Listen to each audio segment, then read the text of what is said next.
MixedTV.tv presents the Mixed TV Southeast Tennessee Football Spotlights presented by Life Care Centers of America. Join us as we look at the upcoming 2022 season and share in-depth interviews with coaches and players. Welcome to our Mixed TV Southeast Tennessee Football Spotlights, sponsored by Life Care Centers of America. Our first spotlight will be Silverdale Baptist Academy's football team. Silverdale athletics are driven by Mountain View Nissan. Jumping right in, last season, Silverdale went 9-3, making the playoffs and losing in the second round to eventual state champions Lipscomb Academy. But before we hop into this season and talk to head coach Mike Connor, we're going to run through some history about Silverdale Baptist Academy. Their first season was in 2005, so they're coming up on their 18th season in school history. All time, they have an 88-93 record, which gives them a 49% winning percentage. They've never won a state title, and they have never advanced past the third round of the playoffs. All time in district and region play, they are 29-57, and they're looking for their 7th winning season this year. We mentioned they did go to the playoffs. They went 1-1 in the playoffs, winning in the first round and losing in the second round. That was their 8th playoff appearance. They are 4-8 all time in the playoffs.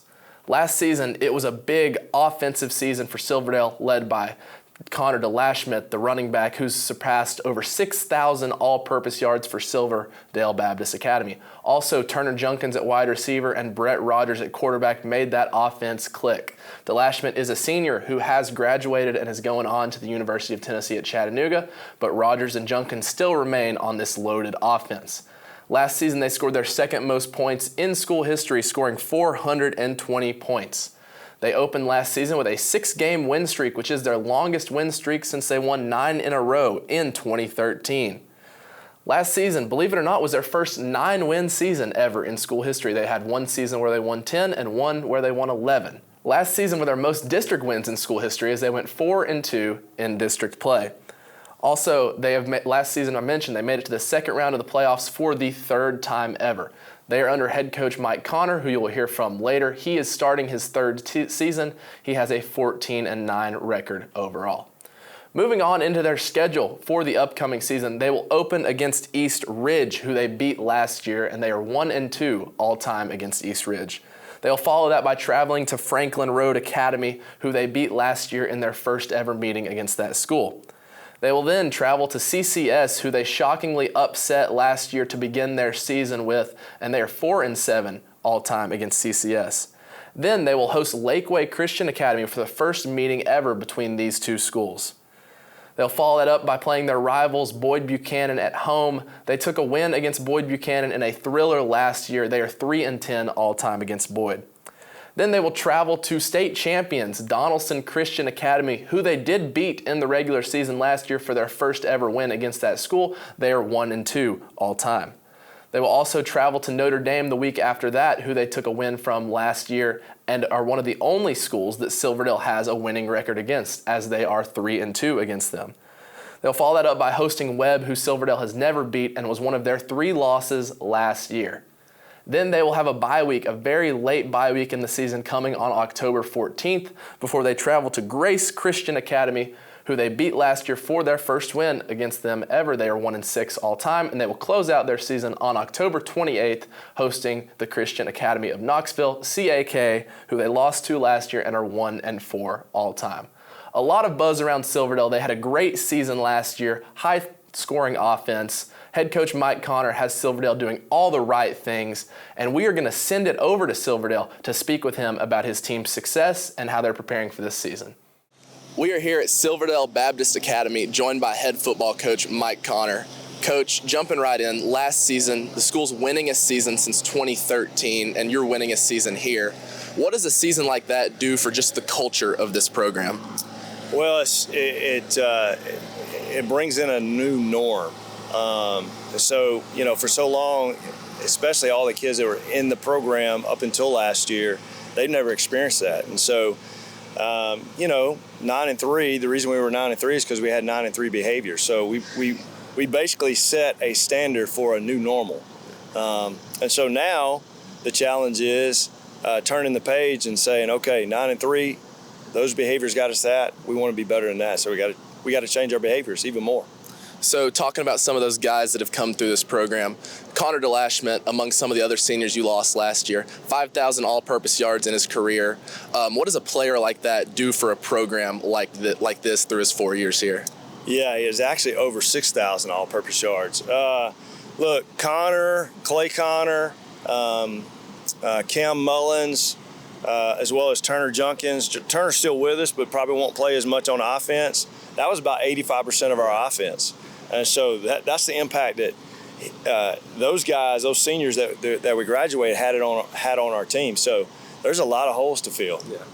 So you talk about some of those holes. Who are some players you're looking at or we should expect to step up and be playmakers this year for you guys? Yeah, I think Cam Bowen, he'll play the wide out. He's gonna, he has the opportunity to have a phenomenal year. A couple of rising juniors and Nate Hampton, Caleb Greco, those guys have opportunities to shine. Brett Rogers is returning. He was the first-year starter last year, had a phenomenal season. Brett Rogers will not be a surprise for everybody. Yeah. And so he's got to deal with the expectation of everybody knows about Brett Rogers. Yeah. And so, our offensive line's returning. They're all starters, 2-year starters, so a lot of strength up front, but they don't have Connor DeLashment. Yeah. DeLashment made them right a lot. Yeah. And so those are guys who are going to have the opportunity to step up in ways and add value to our team that they didn't in the past. So you're talking about the expectations Brett has this year, but it feels like last year as a team you kind of came in as the underdogs. But now you talk about that 9-3 culture. How is this squad dealing with the outside expectations of, hey, we got to go and do better than we did last year? Well, that's the challenge. We live in a culture holistically, when you talk about the culture that we live in, that just would rather be average. Yeah. And they don't want to push themselves. And so that's the fight. Do we want to be what we describe as the top 10, or are we just going to be satisfied? And so it is a struggle. It's a struggle for us every day. It's a struggle for our individual players, and obviously it's a struggle for our corporate team. So, but in the long run, it's just a decision. Yeah. I'm just not going to settle for less than my best. So we were talking earlier how we're not far from after dead period. We're still early in the summer, but how do you feel like the preparation has been for this upcoming season so far? Well, this year, in terms of our evaluation and what we thought we needed to do and to continue to improve, we've been able to hire a full staff for the first time since I've been here. That's going to add value in terms of development of our players. That should help us with depth. So those our strength program, we got that new facility. We're in it. We've been in it for a year. All those things should factor in to us being, better than we were last year. So lastly, talking about being better than you were last year, what are your expectations for this team as a whole this year? That's a trick question, really. My expectation is that we come out and we play at each of our players have embraced the idea that they're going to be the best version of themselves. And if we can do that corporately and get everybody in alignment, we have a chance to repeat and even improve on what we did last year. So that's my expectation. Well, thank you, Coach. This has been Mike Connor, head coach here at Silverdale Baptist Academy. Now we're going to send it back to the station. That concludes our first of our Mixed TV Southeast Tennessee football spotlights presented by Life Care Centers of America. We mentioned the Silverdale Baptist Academy Seahawks will take on East Ridge in Week 1. That game takes place August 19th at Silverdale with a 7 o'clock kickoff. Just a reminder that Silverdale athletics are driven by Mountain View Nissan, and we want to wish the best of luck to all our schools. And a reminder that Mix 1041 and Mix TV, they are your Southeast Tennessee football headquarters, and we will see you next time for our next spotlight.